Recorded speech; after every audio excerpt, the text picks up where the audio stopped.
మాంసం సంగతి తీసుకుందాం.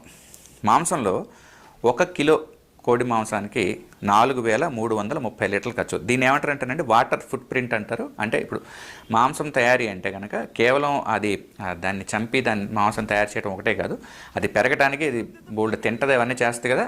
ఆ తినటానికి ఏదైతే తింటదో అవి మళ్ళీ పెరగడానికి నీళ్ళు కావాలి కదా, వాటిని కూడా లెక్కేస్తారు అనమాట. చాలా శాస్త్రీయంగా జరిగే ప్రక్రియ వాటర్ ఫుట్ ప్రింట్ అంటారు. మీరు ఎవరైనా సరే గూగుల్ చేసి చూసుకోండి. వాటర్ ఫుట్ ప్రింట్ గురించి మనకి చాలా స్పష్టంగా చాలా విషయాలకి వాటర్ ఫుట్ ప్రింట్ ఎంత అనేది ఉంటుంది. అలాగే ఒక మేక మాంసానికి 5,500 లీటర్లు, ఇక్కడ బీఫ్కి 15,400 లీటర్లు. 1 కిలో బీఫ్ తయారవడానికి 15,400 లీటర్లు పడుతుంది. అంటే బీఫ్ అంటే ఏంటంటే ఇక్కడ జెర్సీ, మనం ఆవు గేదె జెర్సీ అనేది ఇంకొక రకం, విదేశాల్లో ఉంటుంది, మన దగ్గర తక్కువ.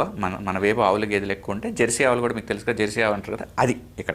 ఇంకా అలాగే కొన్ని వేరే రకాల ఉత్పత్తులు తీసుకుంటే ఒక 100 గ్రాముల చాక్లెట్ తయారవ్వాలంటే 1,700 లీటర్లు.